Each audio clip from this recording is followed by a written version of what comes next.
Hello बच्चों, जय श्री श्याम। तो आज का हमारा टॉपिक है सर अकाउंट्स का। एक बार ब्लूप्रिंट डिस्कस कर लीजिए। एक बार देख लेते हैं कि कौन कौन से टॉपिक्स इसके अंदर इंपॉर्टेंट हैं जो कि आपके एग्जाम ओरिएंटेड है, उनकी वेटेज क्या है और चैप्टर में टॉपिक जो है वो कौन कौन से इंपॉर्टेंट है, ध्यान से देखेंगे बेटा। क्लास 12 अकाउंटेंसी के अंदर जो मैं चैप्टर वाइज ब्लूप्रिंट लेके आया हूँ, आपको पता है कि 100 मार्क्स आपके टोटल होते हैं अकाउंट्स के अंदर, जिसमें 20 मार्क्स के आपके प्रैक्टिकल हैं एंड 80 मार्क्स का आपका पूरा जो नॉर्मल आपका थ्योरी पेपर होता है वो सब कुछ है इसके अंदर।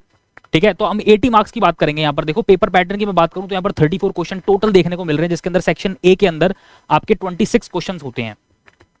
ठीक है, और सेक्शन बी के अंदर आपके 8 क्वेश्चन हैं, 8 क्वेश्चन हैं।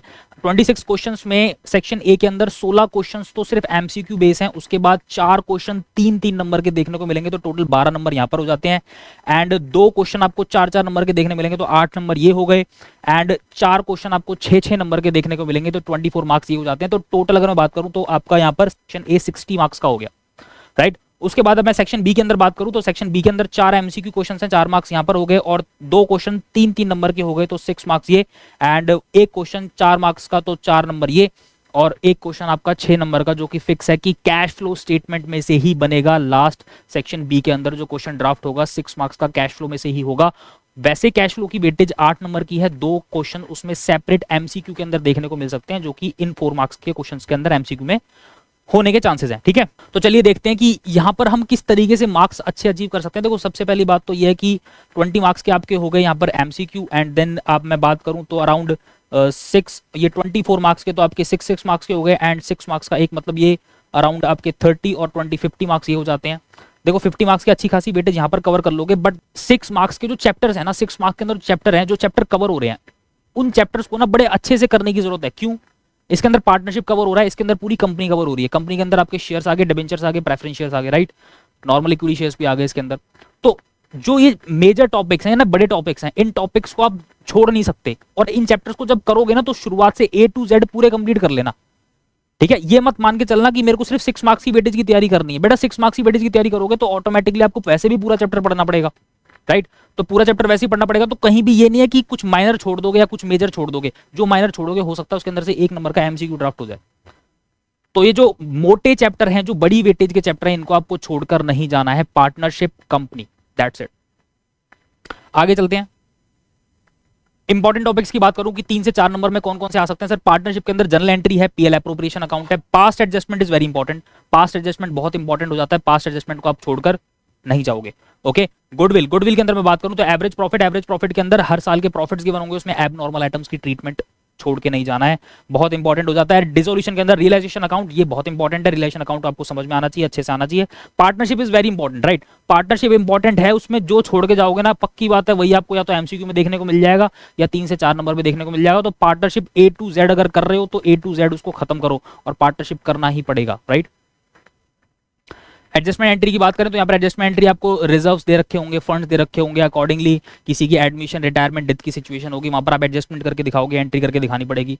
रिवैल्यूएशन अकाउंट के अंदर एंट्री आ सकती है, ठीक है, एंट्री पूछी जा सकती है। Calculation of PSR, profit sharing ratio, gaining, sacrificing, right, ये इसके अंदर 3 से 4 नंबर की वेटेज में बन सकता है। बेसिक थ्योरी की बात करूं तो फिक्स एंड फ्लक्चुएटिंग कैपिटल, यहाँ पर ये थ्योरी, यहाँ पर ये ड्राफ्ट हो सकती है फिक्स एंड फ्लक्चुएटिंग के बारे में। पार्टनरशिप एक्ट 1932 के प्रोविजंस, अगर साइलेंट है तो क्या लगे, क्या होगा, और अगर साइलेंट नहीं है तो उस सिचुएशन में जो प्रोविजन गिवन है वही हमें फॉलो करने पड़ते हैं। वो सारी इंपॉर्टेंट थ्योरी हो जाती है, तो उसको आप छोड़कर नहीं जाओगे बेटा।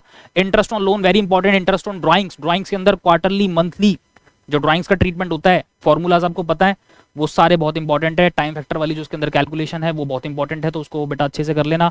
Revaluation account, reserves end funds की एडजस्टमेंट, वही जो पीछे मैं ऑलरेडी आपको बता चुका हूं। तो रिजर्व्स एंड फंड की adjustment at the time of admission, retirement, death, बहुत इंपॉर्टेंट है। एग्जीक्यूटर का अकाउंट, लोन अकाउंट बहुत इंपॉर्टेंट है।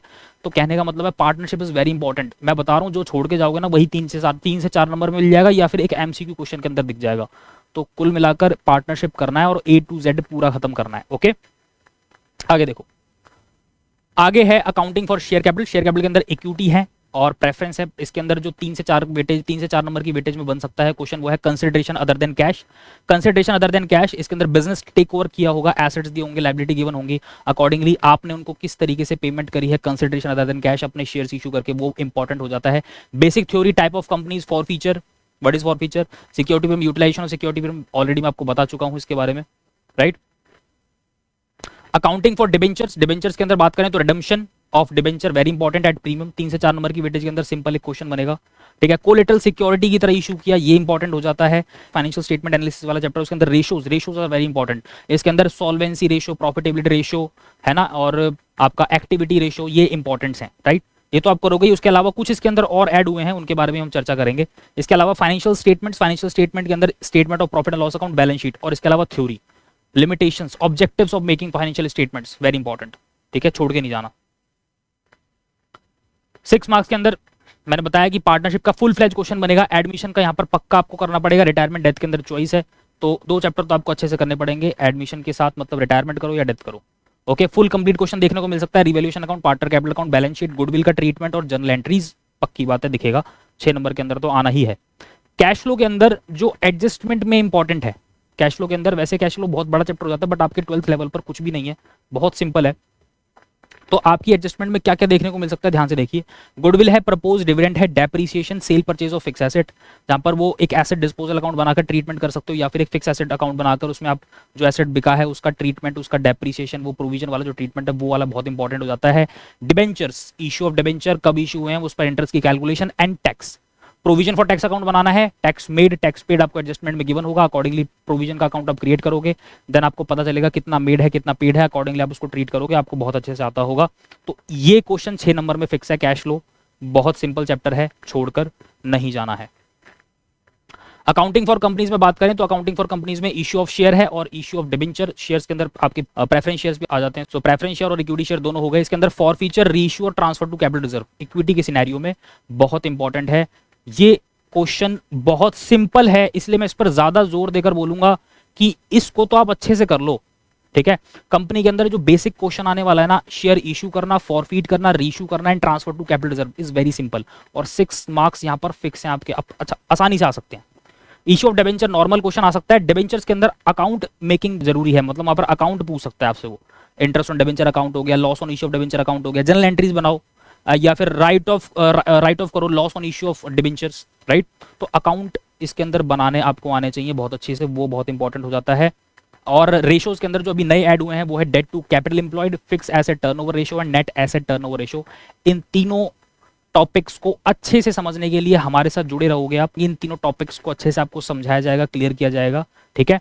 And stay tuned with us, ये था मेरी तरफ से छोटा सा support. Thank you so much and जय श्री श्याम।